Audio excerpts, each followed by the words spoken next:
Hey, what's up? This your boy Elijah. Welcome back to another edition of Humble Dad. And we're on the station of Glenn's is how I see it. But this is one of my favorite parts of the show is where I get to interview a dad, and we just talk about being a dad. And this individual, I reached out to a massive individuals on one of the groups that I'm in, a dad group that I'm in, and he reached back out. One of the I think it was like 100 people that said yes, but then I reached out to all 100 and none of them responded, other than this gentleman here. And so we're going to talk to him. We're going to see what's going on in his life. And I'm super excited because anybody that's willing to talk to a stranger is cool with me. Welcome to the stage, Mr. Jeffrey. Elijah, thank you so very much, man. Great introduction. I was not aware that I was one of potentially hundreds and the only one that really responded. So that resonates as something that was meant to happen, meant to be. And then the fact that we're actually here and to where I am, it's a probably the nicest afternoon in a long time, and I could easily be outside. I'm like, hey man, I made this commitment, so let's make this happen. Let's have this conversation. Let's join forces as dads. Join dad forces. I like it. Yep, I That's what's up. appreciate you having me on. Really, really feel blessed to be on here, man. This is fantastic. Let's do this. I love That's it. what's up. Thank you. So the first question, jump right off into it. What do you feel like the difference between a dad and a father is? So this is a challenging question. It takes me back to something that my father actually had on his wall that I think his mother got him not long before she passed. I think she was a month away from being 100 years old. And there's this whole poem and everything, but the basis of the poem is anyone can be a dad. It takes someone special to be a father, I think is what it was. I believe is what it was. So you can look Okay. at this whole thing and say, or maybe it was anybody can be a father and a dad, but I say like anybody can help conceive a child, bring a child into this world by the actions we know what those are. But Right. then playing a part in that child's life, I think really, really makes, when you can look at something and be like, you're my daddy. When you're a little kid, you're like, oh, you're my dad. Hey, daddy. Hey, mommy. These kind of things. I personally put more weight into being a father because it seems more. I don't know if it's dignified or whatever it is, but anybody can be a dad. It's like I mentioned with you Mm. here. Like I have a 19-year-old stepdaughter who I raised from the time she was 2 until her mom and I separated and eventually divorced, and she was probably about 16 at that point. So we got 14 years of me being her dad. Yeah. I didn't bring her into this world, but I treated her like she was my own. And I said, anybody can be a dad. Like she has an actual biological dad out there. She knows who he is now and calls him her bio dad, but I'm her dad. And sometimes she calls me father. And it's like, I'm the one who helped raise her. I took her into my home. I moved into a different city with her when I was going to college, brought her and her mom, married her, raised her, taught her, how to be treated like a man or by a man, not like a man.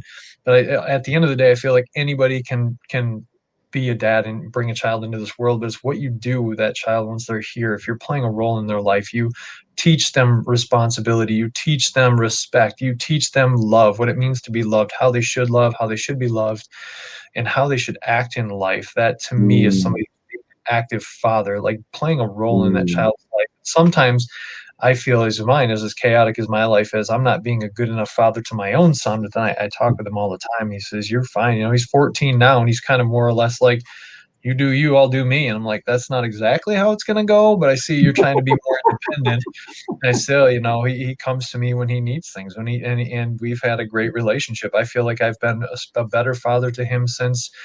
Unfortunately, I got divorced, but it's given me the Mm. space and the time as being a single dad, a full-time dad, where I have him full-time to really learn who he is, help him establish who he is, raise him the right way in faith in Christ, and just learn how to be a man, how to treat other people, how to treat and respect, teachers, parents, peers, other siblings, these kind of things. So I feel like it's really the work that you put into it and how you treat that child and how you raise that child that really makes somebody a father.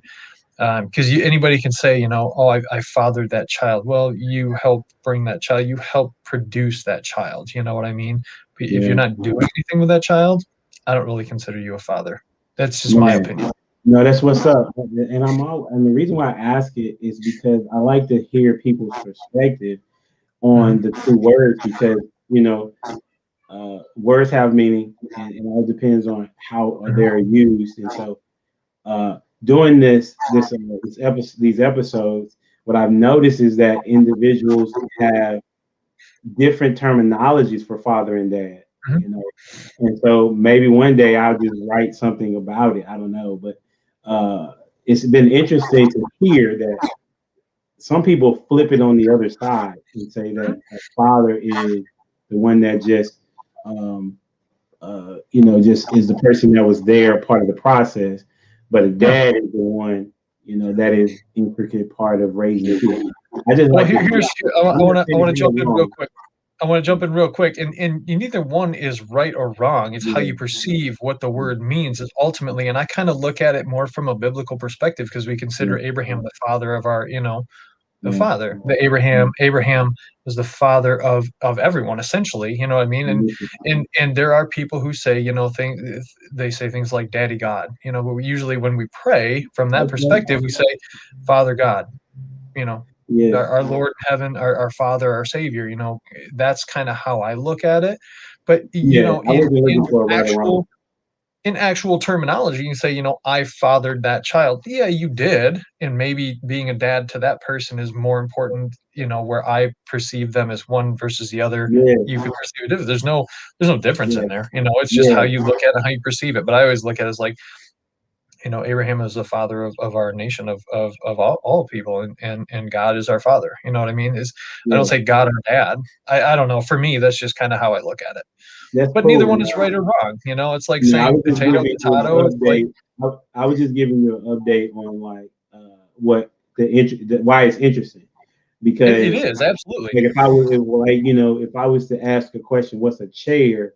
We Mhm. typically could give the same answer, right? Yeah, Across the board. I just think it's interesting, whether I'm not saying it's right or wrong at all, that we have a father and we have the word dad, but mhm. anybody, depending on who you talking to and how they was raised and how they view it Sure. culturally or whatever, then it's different. So I just think that's why I asked the question because I want to hear different people's perspective. I enjoy hearing people's perspective. I love the question, man. Like you told me that question, you asked me that question. I just went, oh man, I don't really know. For Let's sure. just go.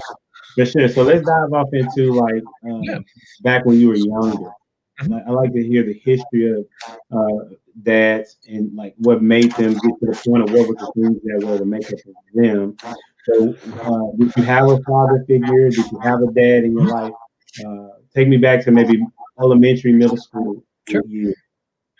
Yeah, so I was born in what most would consider kind of the traditional household, what they would call the nuclear family, from the 50s and 60s. I mean, mom didn't stay home. It wasn't like Leave It to Beaver or anything like that. But both my parents worked. But both my parents are this year is their 47th, I believe, wedding anniversary, 46 or 47. So they've been together.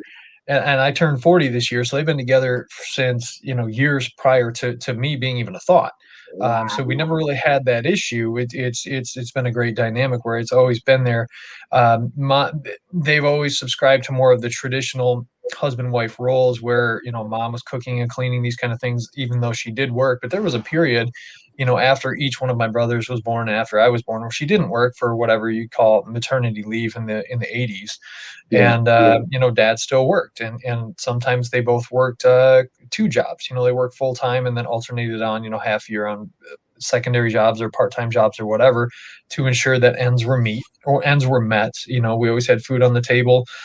We always had beds to sleep in. There was a period when I was really young, probably prior to 10 years old, where the house that we lived in after my youngest brother was born, they converted, my middle brother and I each had our own room. And then they said, okay, you guys are going to have to sleep in the same room. We're going to get twin beds and just put them kind of side by side or across the Yeah. room from each other. So that way the baby has their own little crib and their own little nursery. You know what I mean? Yeah. But aside from that, it was maybe 3 years. And then we moved to the home where my folks live now. And we each had our own bedroom. They had their own bedroom. I had, my own space in the basement. They converted like an old like a tool room, utility room into a fourth bedroom kind of a thing, which was great. I mean, my parents were always there. I don't, there was fighting, just like any partnership, any spouse, any, whether it's Yeah. business partners, friends, romantic relationships, whatever you want to call it. There's always going to be disagreements, and they happen. But I don't remember my parents ever going to bed mad at each other. I don't remember any one of them saying like, I'm leaving and I'm going to be gone for a few days because of whatever, you pissed me off, or whatever the situation is. There was always that resolution, and we always went to church from the time I could remember. I was baptized as an infant, raised in the Christian Reformed Church, whereas now I kind of I don't even really know what that means, because and I'll get to that in a second, but we went to church every Sunday, some nice dress, slacks, khakis or whatever, button down shirt, got to comb your hair. It didn't look like what it does now. Pretty soon it'll all be, hopefully it'll be there for a while yet, but my son always jokes. He's like, you ever lose your hair, you can just shave this and just kind of glue it on. I was like, yeah, I'm not going to go. Well, I don't have any, so yeah. That's why you wear the cap. Maybe I'll have to find one that works for me. No, I wear the cap just because I like wearing the cap. Like, even if I had hair, I would be wearing. There you go. There you go. So we did that, and we had a good life. My brothers and I. I'm the oldest of three. I have two younger brothers, and we used to watch wrestling and just stuff that boys do: fight, wrestle, beat each other up. All that stuff in the house, and just had a great time. And we always say, especially now that we're all our late 40s, or late 30s, early 40s, we say, we really appreciate what you did for us, Mom, because Dad was more of like the fourth child. So, because he would always jump in and he would always wrestle with us, he's always got the squirt guns. He's always throwing us in the pool, that kind of thing, and just roughhousing with the boys. And we're like, I don't know how you did it. I really don't, but I appreciate more and more now. But they were always there. They always took care of us, always provided for us, and just always made sure we had a place to sleep, always had food on the table. We didn't always have name brand stuff, but really I look around now and my friends and people in my life, who buys all name brand stuff. We shop at, we get the Target brand stuff or whatever, you know what I mean? It's Target has nice clothes, bro. Huh? Target has nice clothes. Oh, they do. Target, but I mean, like their brand food, I don't know if you got Meijer where you are, or, the little local grocery store, you buy the name brand stuff from the grocery store instead of buying like everything is General Mills or whatever cereal. So, yeah. You save $2 a box. What's the difference? It's just what it is. You know what I mean? We always had a good life. My life was really good. And then, unfortunately, I say when I was about 11 years old or so, we moved from where we were to where we are now, and it was like 2 towns away, which ultimately was about 15 minutes. But when you're like 12 years old, it seems like a different world. You know what I mean? Yeah. You don't have the access to a vehicle where you can just get in and go. And that was a life-changing event as well. And then going from a Christian school to a public school, because those Christian schools are very expensive. That was a life-changing event, and it really threw me for a loop, and I was mad for a long time, like, why are we moving? And my parents did that because where we moved to was more middle ground, where Dad worked to where Mom worked. Where we were previously was, about 10 minutes away from where Mom worked and about 50 minutes away from where Dad worked. So moving was about, 30 minutes each way kind of a thing. And it made sense. And that was very confusing as a child. And I didn't really know why we did it. I do now, and I understand and I get it. And then a couple years after that move happened, I got hit by a van, man. I was crossing the street and a van just nailed me 55 miles an hour, just creamed me. The EMTs and the doctors say, because I always played sports when I played basketball, I played football, I played a little bit of soccer, I played baseball, the big 3 American sports, American football, that is, not soccer, to our European friends and worldwide friends. And they said, you wouldn't have had that knowledge. Like, you're going to get hit, you duck and cover. Well, that van was coming on. Apparently, instinct kicked in, and I just crouched down into a little ball, and that thing hit me right on the bumper, and it split my femur in half. And just broke right in 2, it was like, just like that. So that was a life-changing event too. And for, I don't know, 4 years, I couldn't play any sports because I had hardware in my legs. And that was just a huge turning point. Okay. I was mad at everyone. long So time. that's what's up. So take me back to like, so when we're in this moment, like, how is your dad talking to you? Like, what's the process between, because that's from 11 to like 15 years old or something like that. Like, what Yeah. is dad talking to you about? In going through the move?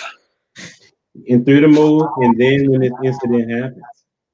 So in going through the move, it was more just trying to explain it purely through logistics. You know, I can't say he's more I guess eloquent, that he's more emotionally available. Not that he ever wasn't before, but it was always kind of mom was like, you know, we're doing this because it makes sense for more of the family, and I know that you're upset and taking you through it. But dad was always just like, hey, you know, it's closer to my work, it's a little further than mom's work, but it's going to help us spend more time together because I won't have to be on the road as much, you know, driving to and from work. And we'll be able to spend more time together, be able to have more weekends together, and it'll be more fun, kind of a thing. Just, you know, matter of fact.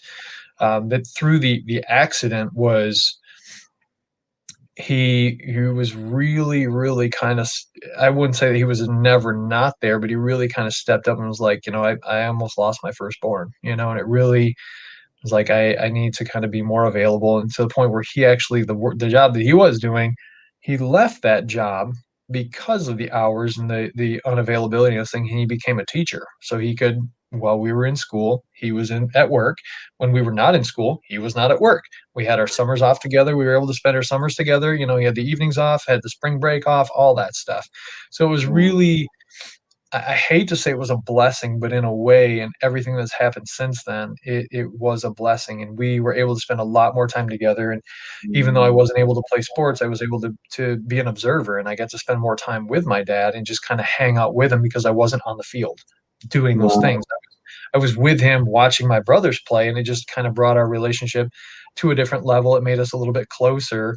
And, you know, of course, when you're 14, 15 years old, you're not thinking about what's my life going to be like when I'm a dad, but thinking back at these things, thinking back at just some of the conversations we had and just the closeness in the same room or the same, you know, the bleachers or whatever together. It was nice to have him there and to talk with him statistically, or, you know, when we're watching sports, we go to a professional sporting event. Why did so and so do this? What, you know, why is that? Because I wasn't able to participate. So it was like, why, you know, why are they doing this? I'm not learning to a practical standpoint. I'm just wondering why they do this instead of this. And we still have that relationship today where I'll watch things that I don't really watch sports much, but it's kind of carried on, you know, 30 years on. Say, you know, I don't really remember in all the rule, because he keeps up with all the rule changes and things like that. And sometimes I'll go over and I'll sit next to him, and he's watching, you know, we're from Michigan, so it's like Detroit Lions, Detroit Tigers, Detroit Pistons, and I'm like, they all kind of suck, you know. I don't know if they've done anything. What's that? But I was thinking it, but I didn't want to say it. I was gonna let you. Hey man, I'll call it as it is. That's exactly what it is. So, but he was saying the other day, he got really excited. He's like, the Red Wings actually played like a hockey team the other day, and I was kind of like, that's cool. I didn't know they had been good since the 90s. You know, it's not my thing. And my two younger brothers are diehard sports fans, where whenever they come back, and they live in different states, they're both about 1,000+ miles away from us. They will always sit and they'll do their sports thing, and I'm involved in more business. I'm involved in more health and fitness rather than sports. And my son is in track and cross country, so it's different sports than what I grew up with, and trying to learn those things. And I'll sit with them, and I'll just sit with the three of them. Just to interject right there, that's like that. I didn't play baseball, but my kids are currently playing baseball and softball. My sport was football, kind of sort of, but basketball for sure. And trying to learn a sport you didn't grow up playing is like it's difficult. Cool. You feel like you feel like a child would probably feel, if that makes sense. And like, and I'm asking parents at the game, like, what just happened? You know, the thing that I remember, I would say when somebody's watching a basketball game with me, and they ask me, what is that? I'm like, why you don't know? You know, but you know, but I'm like, I'll give more grace now because I want more grace because I don't know this sport. So I understand what you're saying about trying to learn a sport you didn't grow up with. Oh yeah. Yeah, and I'll ask my son a lot, and he's like, "How come you don't know this?" I said, "I never did this stuff when I was your age. I was in different sports, and I instead of like looking through a book or anything, I try to talk to his coach and talk to him. And when I ask him, because he's got the knowledge, it almost levels the playing field. Like, hey, my dad doesn't know everything, and it gives him the opportunity to teach me. And that's honestly one of my favorite things with my younger brothers and my dad. We have four of us sitting in the room watching, Thanksgiving, we watch the Lions. We always watch the Lions lose. I don't say we watch them play, we watch them lose because they never win. But I'll watch with them, and I don't know any of the players. I don't know the new NFL rules. The rules have changed so much, and I'll sit there and I'll ask questions, and I know they are so grateful for DVR because it's like, why did that happen there? And then my dad will go, pause. Okay, so about 5 years ago, they da da da da da da. I'm like, cool, thanks for catching me up. And I look at my brothers, and they're just like, come on, And man, you have the only reason why they do that is because you're a guy and expected to know sports. If and what well, they not do, only that is I'm the oldest, so I'm expected to know more, oh, right? okay, right. Yeah, So then, okay, so all right, so you get. Let me go back now. Okay, yeah, so please. you get to 14, 15. Okay, you're getting ready to move on to college or out of high school. Yeah. Like, what is the transition conversation leaving the house um, from your dad? Because the reason why I asked that is because I didn't have a dad in my life that had Okay. that type of conversation. So Yeah. if you can kind of expand upon that type of that conversation, if you remember it at all. Well, I'm going to take a few minutes and I'm going to kind of break it down from that perspective because at that point, after I got hit by that vehicle, everything changed for me and I didn't get too deep into it. So I'm going to take a minute and kind of lay out the foundation here. So at 14, it was about a month before I was 14 years old. I got hit by a van. I literally spent my birthday in my wheelchair. And I remember my friends came over and we're sitting around the dining room table, and I couldn't go up and down the stairs because I was in a wheelchair. And then eventually I kind of progressed over to crutches, and that was a difficult time. But like I said, I was mad at everyone, everything, and I just had this attitude of, forget the world, interject your own profane word there. Mm. Um, and I started doing things that I'm not necessarily proud of, but they gave me different experiences and these things. To the fact, like when I was 16, so when it was eighth grade, I was 14, and then when I got into high school, I realized and I learned that at 16, I don't know where the rules are now, and I'm teaching my son this from experience. When you're 16, you can drop out of school. And I said, school has done nothing for me since I went back after my accident. I have learned nothing. I've made friends. I don't need school. I'm bored. I have no interest in being here. I have better things in my mind, as in a child's mind. I have more things that I'd rather do, and I have better things to do. So I left school at 16, and I basically Mm. partied for 2.5 years and decided that I was just going to live like a rock star because I wanted to be a professional musician. To the point, like when I went to college, I actually went and I studied music on a classical level, classical guitar, classical music theory, comprehension, um, composition, all these different things, and then Yeah. ended up going on and studying advanced jazz studies for a Oh, year wow. as well, and took it that seriously. But at the time, I was like, I don't need to go to college. I don't need a degree to become a world famous, professional musician. Oh, Right. how stupid I was, man. Oh my goodness. What a crazy thought that anyway, what I remember most in these things is that when my parents went to their parent teacher conference, my sophomore year, my birthday's in November, school started in September that year, so just a couple months, and they went after the first marking period or whatever they call it. My dad came home, and it was the first time I ever remember seeing a man cry other than a funeral. The first Wow. time. And he looked so heartbroken, and it still gets me to this day. Like, I hurt him so deeply, and I felt like I Mm. disappointed him so much Mm. because I think out of 90 days of school or whatever, I had attended like 14 of those days. What?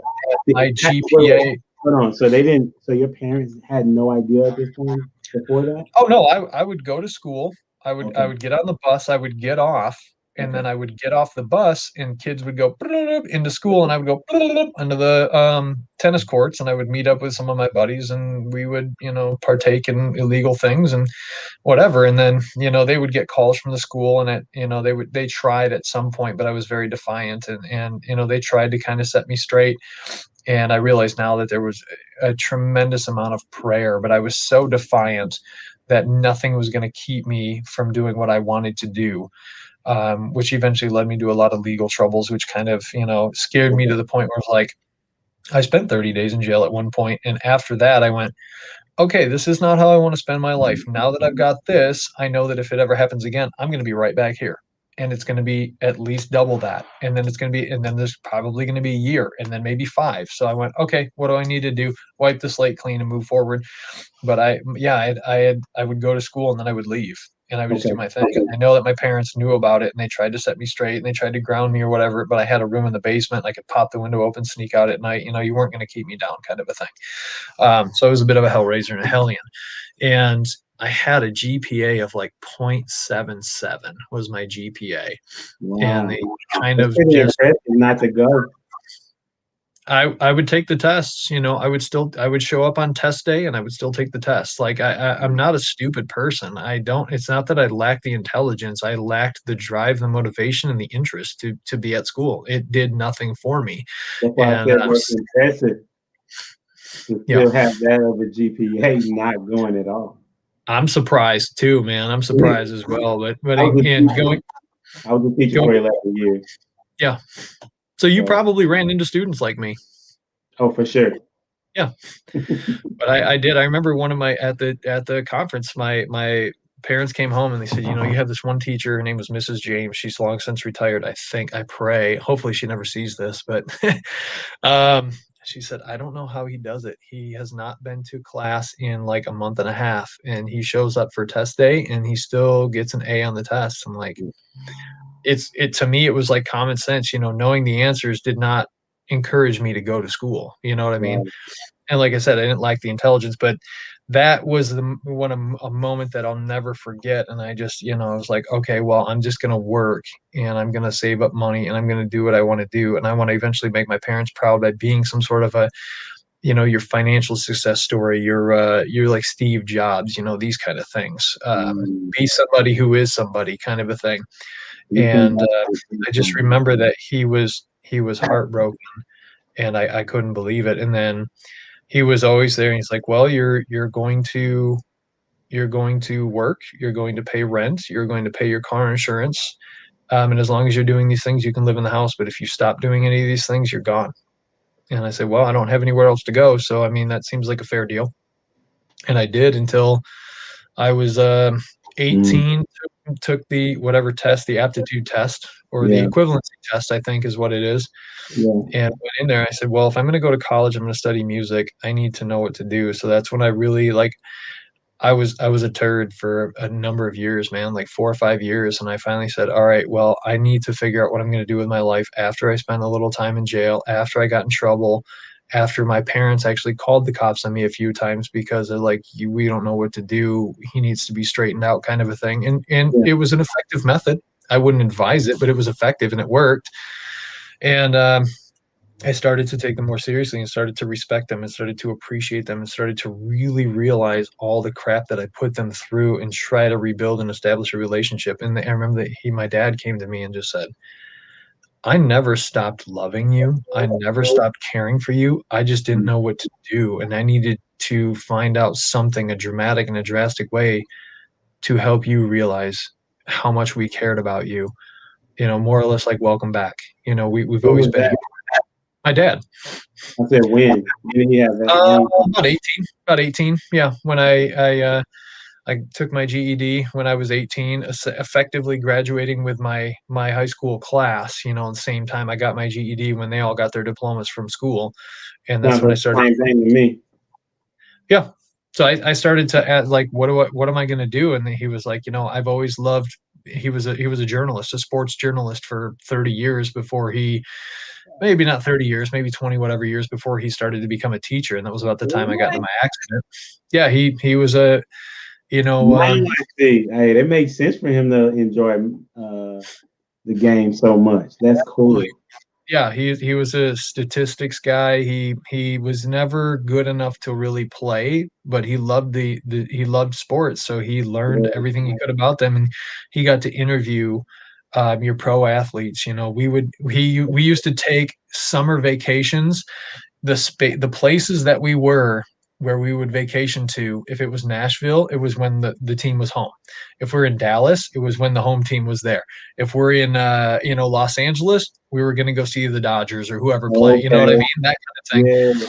So it was always an adventure, and I know that it always drove my mom nuts, but she had such the patience of a saint. Just like, I know I'm not going to win, so we're just going to go with it. But I started to talk with him and really just kind of say, what do I need to do? How do I figure this out? And he goes, I've always loved sports. I've never been good enough to play. So I said, this is what I'm going to do. And that was kind of like, I'm going to do everything I can to be the best musician that I can, because that's what I love. That's my passion. That's really where I want to be. That's what I want to do with my life.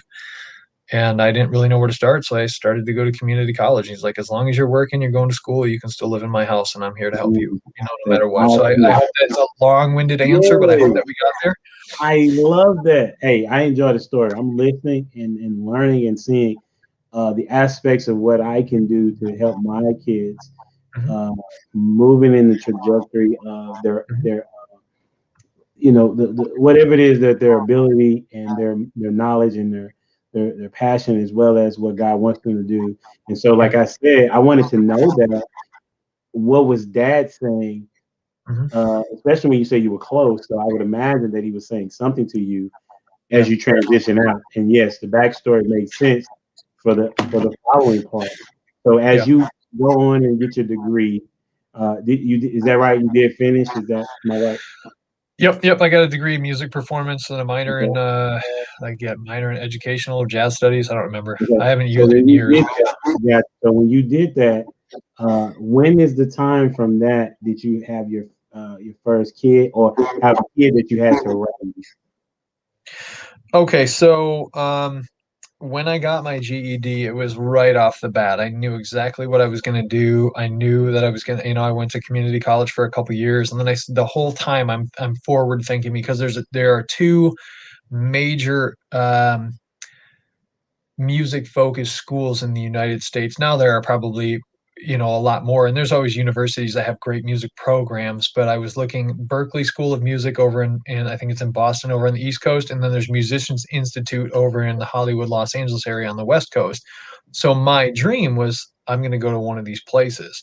And Okay. while I'm going to community college, I'm learning the foundations, because I had been playing guitar more or less since I was 11 years old, and Okay. then I started to take it really seriously about, again, 16, 17, was like, okay, I need to figure out what I'm going to do.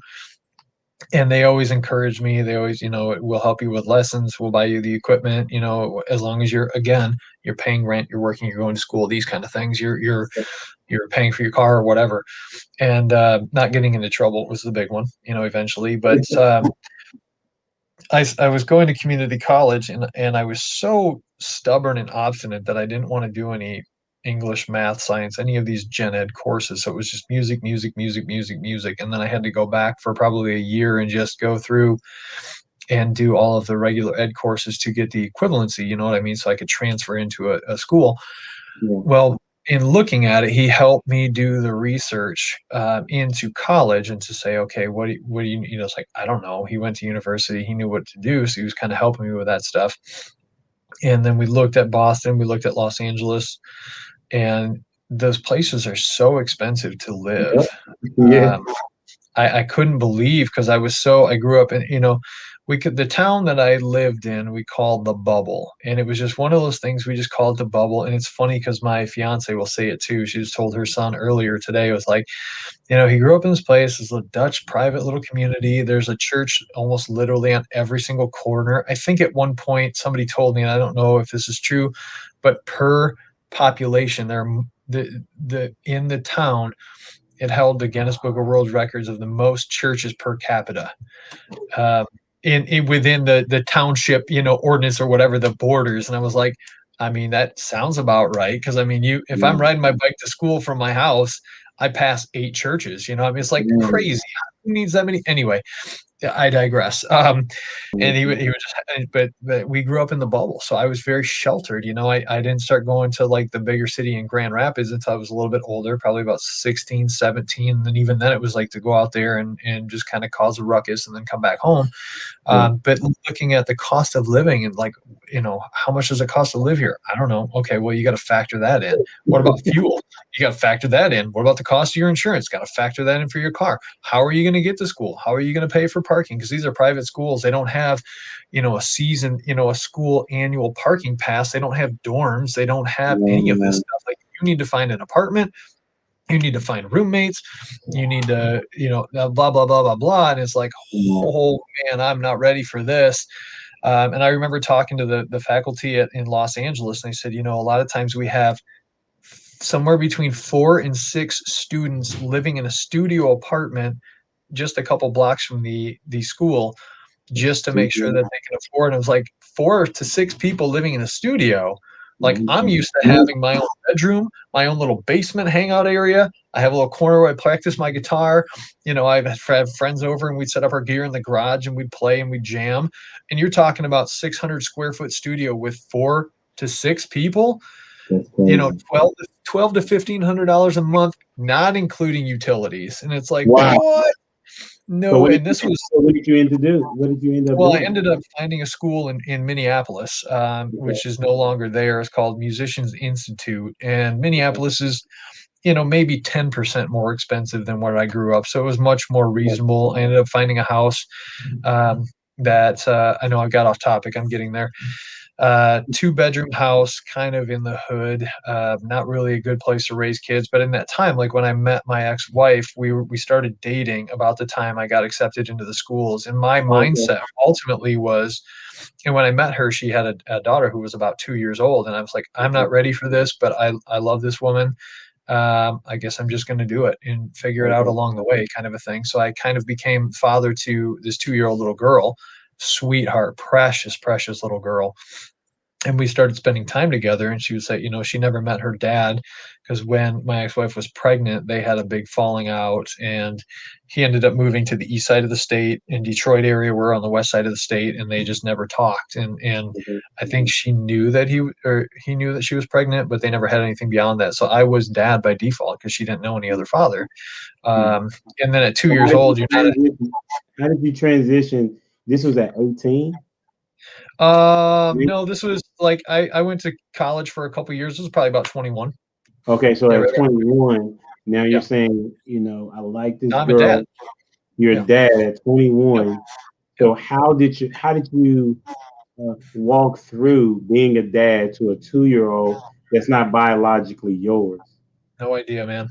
No idea. Just said we're going to be a couple. You're going to be a dad to this little girl. And I was like, I have no idea what I'm doing. And I just remember looking at my parents and trying to think of all the lessons and all the things they did for me, and just kind of remembering those. And a lot of times just, talking to my parents, I'm like, I have no idea what I'm doing. I have no idea what to do. Will you accept them into our family? Because this is who I'm going to marry. And now all of a sudden you guys have a granddaughter. Are you okay with that? And I don't remember reading any books or anything like that. I wasn't really active in church or anything of that nature at the time. And I'm sure I leaned heavily on my parents and really just asked them for a lot of help too. But really the big thing was kind of leaning on, who now is my ex-wife, and like, I don't really know what to do. And she's like, just love her, show her care, be with her, and that kind of thing. And I remember there were times where during holidays I would watch my parents with her because it was their first grandchild, and just kind of watch what they did and say, okay, well, they're a little over the top because it's their grandchild. Now I need to be a little bit more responsible than that, not spoil the heck out of this kid. But that was kind of my lesson to say, like, how do I appropriately be a father to this child who's not my biological child? And I never, honestly, Elijah, thought of it that way. As like, she's not my biological child, I need to treat her differently than eventually when I have one. It never crossed my mind. This was my child. And I go from that.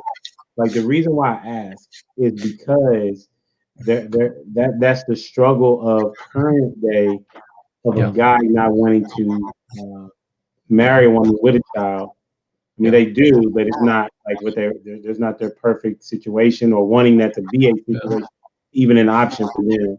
So Yeah. I am asking because this child needs somebody, needs a father in their Yep. life, right? And I'm just trying to help those that may watch this Yeah. see that you are not looking at the child as a handicap. No. You're looking at the child as a young a baby, an infant, a toddler, as someone that I want to learn how to be a father, even though I don't feel like I'm ready in that sense. I know that I'm ready to be with the mother, and I'm willing to find out what I need to do to make sure that she feels like she's mine. You Yeah. know, so that's Yeah. why I asked the question. Cool. Before you move on to the next one, I have some things to say about that. So Cool. the key point in all this too. So for me, I guess the blessing is what it is that, and I don't necessarily feel this way now because dynamics have changed, life has changed, but there was no other father to be friends with. There was no other father to you're competing against. There was none of that stuff. Okay. This girl never had a father. So in a way, God blessed me with that. Like, here you go. I'm kind of handing you this one, as weird as it sounds, but Yeah. you're going to learn, and you have people, your parents, and then this girl's mother who's been with her for 2 years. She's chosen you. She has He selected trusts you you. to He be the trusts man.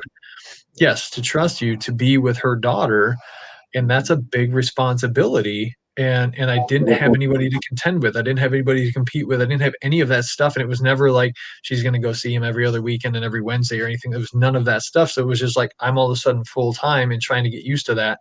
And it was scary and it was challenging, but I had great parents to help guide me through that. And then just her always, I remember there was a period where it was still pretty early, probably 2 years into a relationship after we moved, because we ended up all moving to Minnesota together while I was going to college, and like, hey, we're going to be together. Let's do this. And her mom had to work. She worked third shift at a temp service or something like that, my ex-wife. And I remember, I'd gone through the like tucking into bed, pull-ups, all that stuff, feeding, bathing, all that other stuff. You know what I mean? Yeah. But I'd never had her at night by myself without you know what I mean? And I remember she would not go to bed, not Oh at man. all. I just remember whenever that would happen before, I was like, I would call my ex-wife and I'd be like, hey, can you come in? Let's read her a story together. So she's familiar with both of us.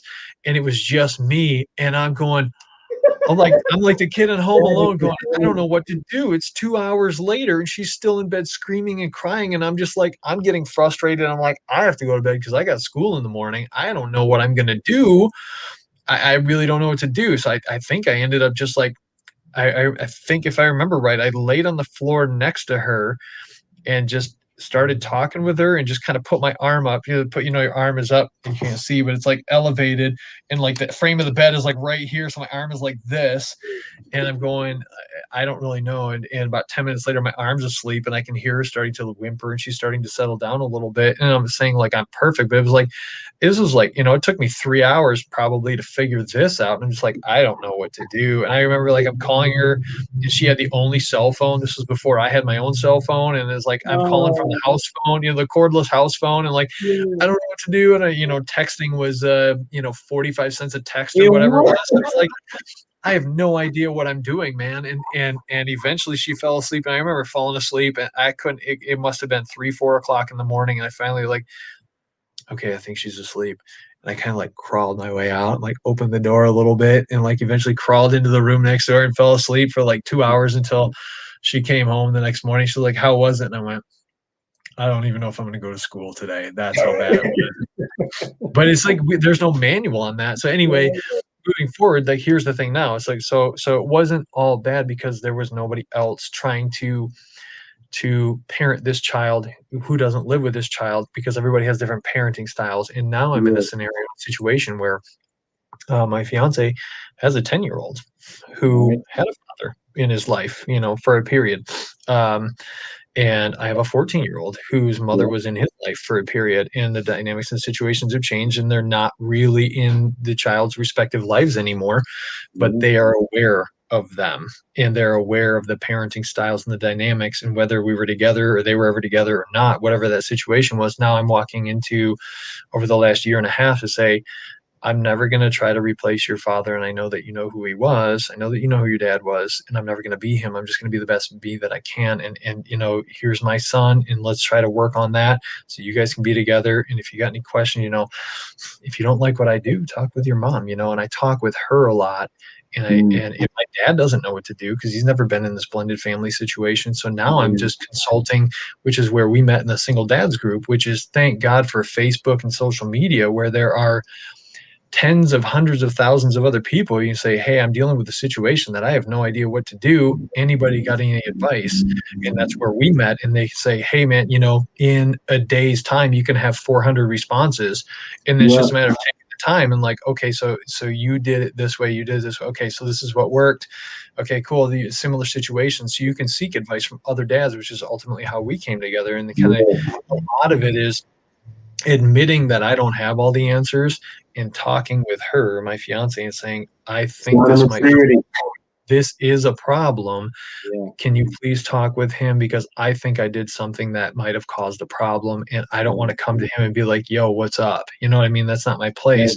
So it's just learning how to do these things. And really one of the big keys is we found something that we both love, her son and myself love to do together. And my son occasionally does it, but he's so busy with school and athletics, where I'm training for some obstacle course races this summer. And I have a friend who owns a gym, and she does twice a week training. And he is always like, he's got a boxing bag and he's always watching MMA fights and he wants to do MMA and these kind of things. I'm like, I can't do that, but if you want to come with me for that. And the first time I remember he was kind of like, oh no. And she's like, hey, just go do something with him, hang out, go do guy stuff, because she'll never be able to do guy stuff. She's not a guy. And I remember after coming back and I dropped him off and I was like, all right, I'm going to go home, I'll see you later. And she called me up the next morning and was like, you would not believe how excited he was. And he couldn't stop smiling. He's like, I want to go every day. And I was like, dude, I can't do 7 days a week, man. I'm it's like, so we found our thing. It took us about, we found our thing. It's like to do together and encourage each other and just find something that we have in common that we can do. And then just really try, when we have meals together, spend time together, talk. What do you like? Just finding out things that he likes and trying to say, okay, well, just thinking about not just what do me and her do, but what relationship can he and I have without hurting the relationship that my biological son and I already have. Is the biological son in the house? We live separately. We don't live together. We're not going to live together. So I was just trying to see the dynamics of why there may be a competition between the two, but they are aware of they have met each other. The 10. Yeah, they've met each other. We've hung out. We've played games. We've done escape rooms. We've gone to the park and played basketball. We've done and tried to integrate and not integrate, but try to like blend all that and make that happen together, and spend time together. And this working on more ways where we can even just kind of hang out, sit down and watch movies together, or just kick back on a weekend and maybe have lunch and dinner together and just kind of hang out.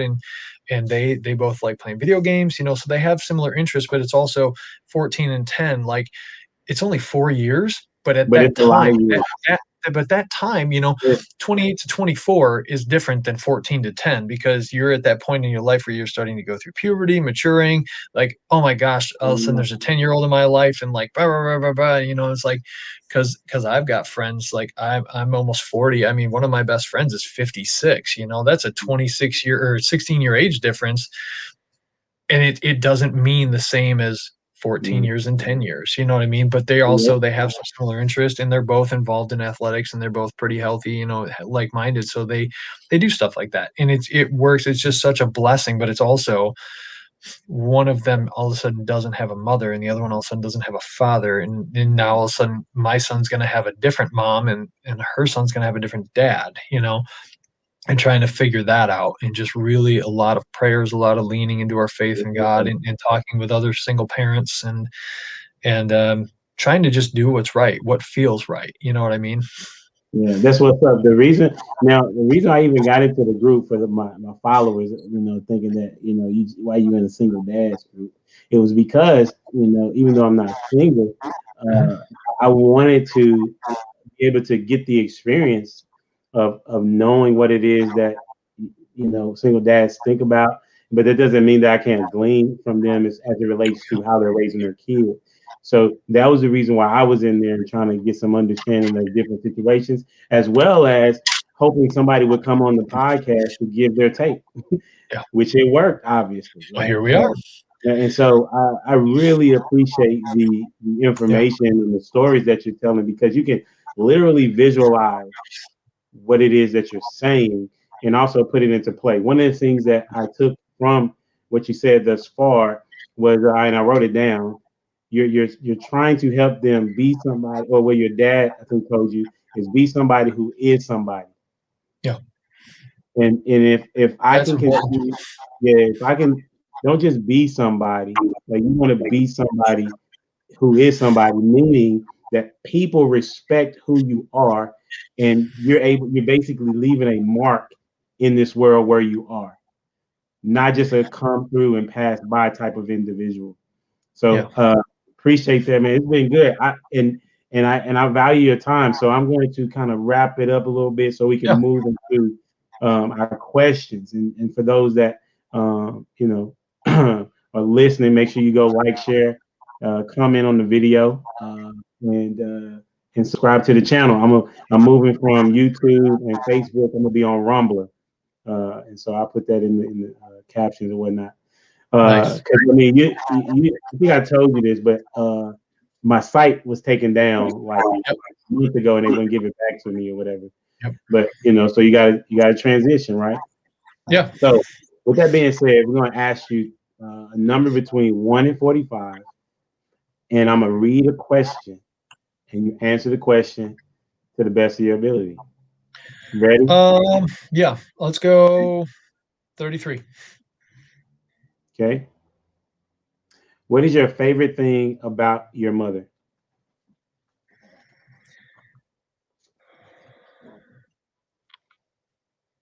Man. Um, she never gave up. She never gives up. She never quits. And she cares almost to a fault more about other people than herself. I would say those are probably some of my favorite things about her, in that she is unbelievably tolerant of other people's crap. That's Uh, what's up. and she gives second, third, and fourth chances. Mm. And I'm not that patient, but she is just she's be somebody until you are. What was it I said? Not just be Be somebody. somebody who is somebody. Yeah, she is somebody who is somebody. She's never going to be world famous. Well, I can't say she hasn't passed yet, but to everybody that she meets and everyone who she has touched in her life, she is somebody who, That's what I mean. as a teacher, students that she had 25 years ago, she still talks to those parents. She still talks to those students. You know what I mean? Like that Yeah, kind of, are you kidding me? You know what I mean? yeah. So, That type of yep, rapport. That's pretty yeah, good. That's what's up. yep. Give me another number. Um, 12. Who was your high school crush? Oh my gosh, are you for real? It Hold on, I want to make sure. was Okay, in good. high She's not. school. Hold It on, was she's not listening. She's not listening. She gonna Her know who name, it is? I know exactly who it is, man. And there was Okay. a period of time when I was younger, like as I was going through the divorce, I went, "Is she the one that got away?" And then I Oh, kind of looked her up on social media, and it was like, well, she's her and her husband live in like Vegas, and they're part of a large non-denominational church, and they're both active in youth ministry. And I think they have 3 or 4 kids together. And I went, well, I guess she's not. She's not the one who got away, because it's what it is. Um, I remember exactly okay. who it is. I remember we even dated briefly, because my best Oh, friend and her best friend were together for like 4 or 5 years, and we always hung out together. okay. And I wasn't bold enough. And eventually, when I worked up the courage, I think we went out. I think we had like our we went to sophomore homecoming maybe together. Okay. You know, one of those dances, the homecoming dance, or one of the winter dances, or something like Yeah. that. And yeah, man, she was one of my first. She might have been my first or second actual kiss. You know, when I thought I knew what I was doing, and uh, How old was this? what are you as a sophomore? 15 years old? Oh, Like I sophomore. was, You did I say like that. Sorry. say You did like say late bloomer, whatever kind of a that. thing. But I always had a crush on her, and I finally did work up the courage, and I think it lasted a month, which was, you know, a ridiculous amount of time when you're a sophomore. It is. So, What's yep. up? Thank you You for want me to sharing. name a name here? I'll call it No, out. no, you don't have to name a name. Which your story was really good without a name. That's what's up. Okay, so last question. What's your number? You said 1 through 45? 1 through 45. What did I give already? 33 and 12. Why don't we go ahead and do, um, we'll make it 45 because those two numbers together equal 45. They do. What's the funniest thing you did but blame someone else for? The problem is that there were witnesses when this happened. So when we were little kids, we had one of those old crappy above ground pools. It was probably 15 feet in diameter and it was all metal, like metal siding, the metal strip around the top. And it had one of those like metal old crappy ladders that goes in and you can pull Yeah, it out, you know, at night or whatever when you cover it up or in the wintertime. yeah. But I think it was aluminum too, probably the most unsafe material, man. And I remember because I'm the oldest of I have two other brothers, oldest of three, and Yeah. I don't know where my dad was at the time. I think mom was. I remember she was in the kitchen because they had a window that looked out in the backyard, and we would step on that little platform, probably 3 or 4 inches wide, and we would do wrestling moves like the flying elbow drop or a backflip trying to land on top of the other one. Because my youngest brother, bless him to death, was always, as the youngest, he was always the one that got picked on the most and just beat up. So my middle brother would like hold him, and we watched wrestling WWF, which is now WWE. You know, when we were kids, Yeah. and do backflips and do this stuff. And I remember one time I stood on the thing and I jumped and I pushed off, and we always we'd climb the ladder and then kind of scale around. It was always like the same little section. So eventually, you know, just knowing physics, that part is eventually going to break down. But at the time when I was like, I don't know, 10, I didn't know that. Jumped off and just elbow dropped my brother. And as I jumped, I heard this like just this crazy loud noise. And it sounded like the garage door broke and just came crumbling down. Oh And I wow. remember hit the elbow on my youngest brother, and then it landed in the water and it's underwater and came up very dramatically, was like, yeah. And I looked and the whole side of the pool had collapsed. No And way. the water, you know, thousands of gallons of water were just like flying all over the backyard. And the What? pump was still plugged in and it was still running, plugged into the wall of the garage with the electricity. Wow. And I'm kind of looking around and I'm like, who can I blame for this? And I remember my mom came running outside. She's like, what just happened? And I was like, What? Which she's like, brother? It was young. Oh wow. You my, blame your my younger middle brother. brother, my middle brother always got the brunt of it. The younger brother, he was on the ground because he just caught an elbow. So he's like, oh, you know, he wasn't really hurt, but he's of course No playing it way. up, you know, the baby. And I was like, it was Ryan. It was Ryan. She's like, I watched you out of the window. I know exactly what happened. Are you guys okay? Get out of here. You're all going to get electrocuted. And I was just like, that's a story that every Christmas, every time, because we all have kids now and we tell the kids, and just it's You was one of those just ready for the story. funny memories. Like as soon as it got up and I knew I was in deep doo doo, man. And I was like, it wasn't me. It wasn't me. Wow.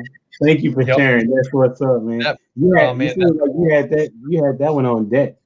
Like, that's my go. that, Anybody ask me like, what's the craziest thing or the funniest thing? I'm like that's just there's so that has many, to but be. that's probably the most PG thing I could share. Well, I How appreciate about that it. one? How about that one? All right. So we got two last questions, and the next question is, which TV dad do you feel like you resemble the most? This is a New remarkably school, old difficult school. Doesn't question really matter. New because school, or old we've watched, you know, collectively, just anybody who says that they don't watch TV is not necessarily a liar, because I'm going to say I don't really watch TV. I will Netflix occasionally in the background, but I say the first thing that comes to mind right now, and I don't know if it's good or bad, but I've been kind of like The Walking Dead has been on repeat in the background again. Okay. You familiar with the show? I haven't watched it, but I know about it.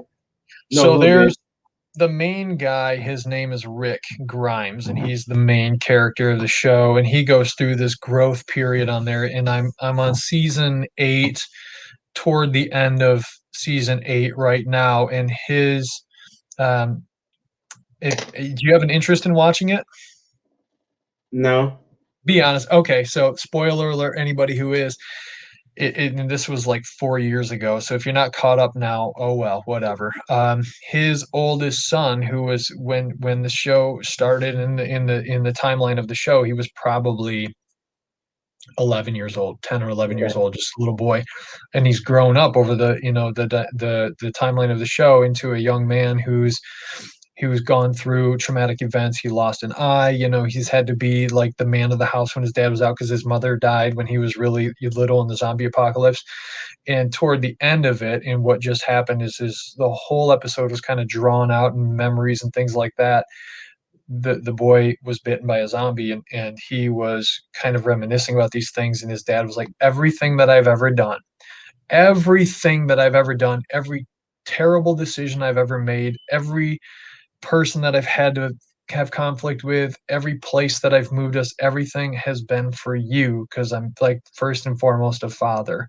In Mm, everything, I've made some terrible decisions, I've made some great decisions, I've fought the wrong people, I've killed the wrong people, I've done this, I've done this. Every time I make a decision, you are the one that's in my mind, and that's what I'd like to think who I am. I know that that's not always true, but he's also probably a really bad example because he's made some horrible, horrible decisions. But you really, if you watch and you look at the dynamics and the timeline of the show, he's a human being. I mean, he's a human. He's made major mistakes. He's made absolutely horrible mistakes. He's mm, made some decisions that have ruined other people's lives, who mm. trusted him. But at Wow. the end of the day, he's a human being.